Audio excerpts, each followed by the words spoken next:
Good morning, kindergarten children. I'd like to read another story with you today. Here it is. It's called Make Way for Ducklings by Robert McCloskey. Before we get started on the story though, I'd like to talk about the rocking chair that I'm sitting in for a moment. This rocking chair was given to my wife and I almost 19 years ago by the staff and teachers at Turnbull School when we had our first child. So this chair's had a lot of stories read from it, and I'd like to share that with you today. Okay, back to the book. Make Way for Ducklings. Mr. and Mrs. Mallard were looking for a place to live, but every time Mr. Mallard saw what looked like a nice place, Mrs. Mallard said it was no good. There were sure to be foxes in the woods or turtles in the water, and she was not going to raise a family where there might be foxes or turtles. So they flew on and on. When they got to Boston, they felt too tired to fly any further. There was a nice pond in the public garden with a little island on it. The very place to spend the night, quacked Mr. Mallard. So down they flapped. Next morning, they fished for their breakfast in the mud at the bottom of the pond, but they didn't find much. Just as they were getting ready to start on their way, a strange, enormous bird came by. It was pushing a boat full of people, and there was a man sitting on its back. "Good morning," quacked Mr. Mallard, being polite. The big bird was too proud to answer, but the people on the boat threw peanuts in the water, so the mallards followed them all round the pond and got another breakfast, better than the first.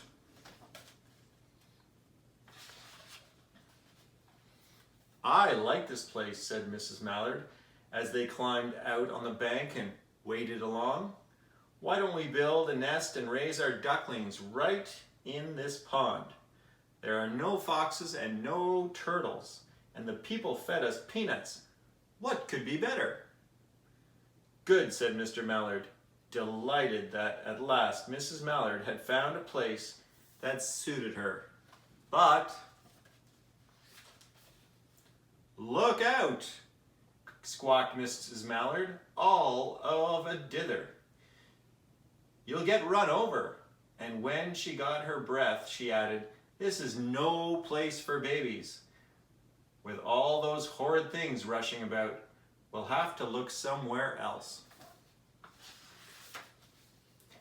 So they flew over Beacon Hill and round the State House, but there was no place there.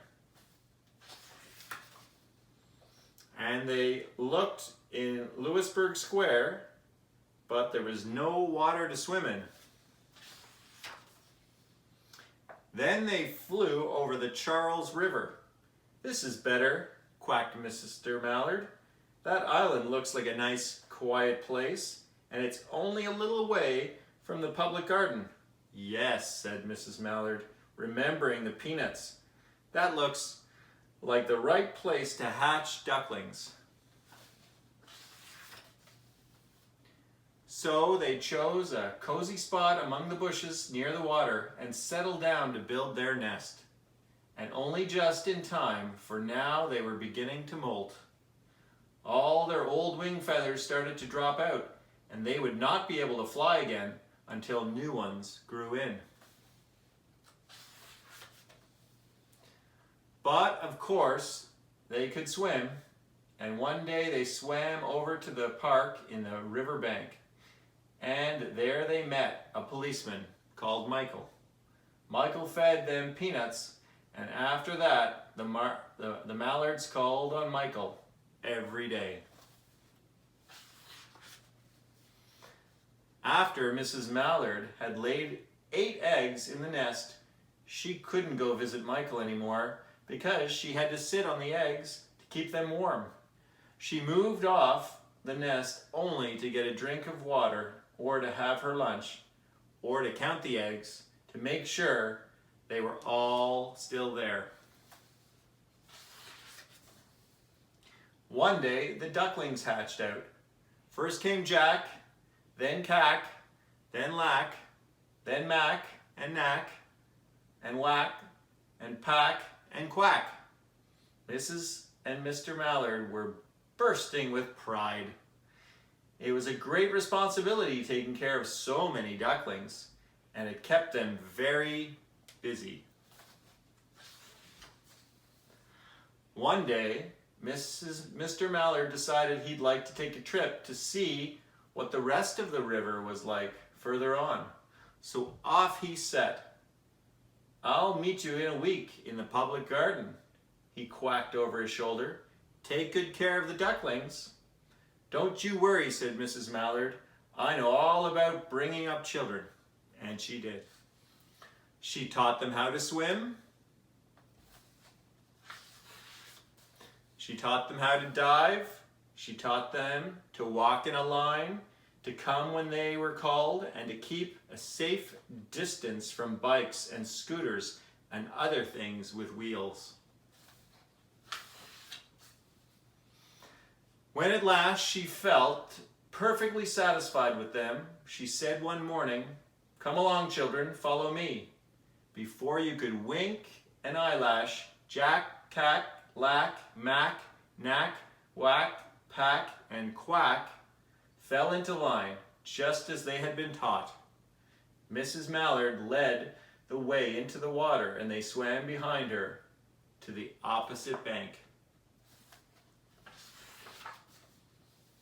There they waded ashore and waddled along till they came to the highway.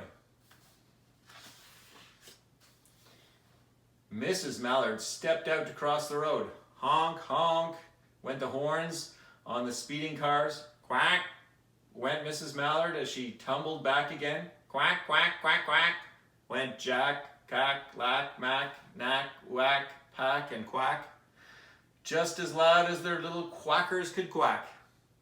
The cars kept speeding by, and the honking, and Mrs. Mallard and the ducklings kept right on quack, quack, quacking. They made such a noise that Michael came running, waving his arms and blowing his whistle. He planted himself in the center of the road, raised one hand to stop the traffic, and then beckoned with the other, the way policemen do, for Mrs. Mallard to cross over. As soon as Mrs. Mallard and the ducklings were safe on the other side and on their way down Mount Vernon Street, Michael rushed back to his police booth. He called Clancy at headquarters and said, "There's a family of ducks walking down the street." Clancy said, "Family of what?" "Ducks," yelled Michael. "Send a police car, quick." Meanwhile, Mrs. Mallard had reached the corner bookshop and turned into Charles Street, with Jack, Cack, Lack, Mack, Knack, Whack, Pack, and Quack all marching in a line behind her. Everyone stared.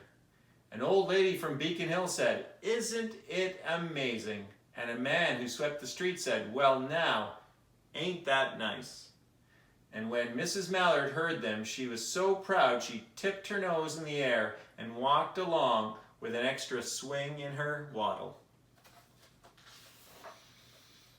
When they came to the corner of Beacon Hill Street, there was a police car with 4 policemen that Clancy had sent from headquarters. The policemen held back the traffic so Mrs. Mallard and the ducklings could march across the street. Right on through to the public garden. Inside the gate, they all turned round to say thank you to the policeman. The policeman smiled and waved goodbye.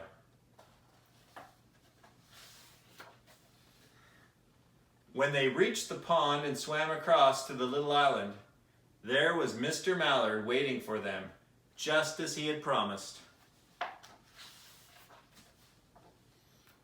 The ducklings liked the new island so much that they decided to live there. All day long, they follow the swan boats and eat peanuts.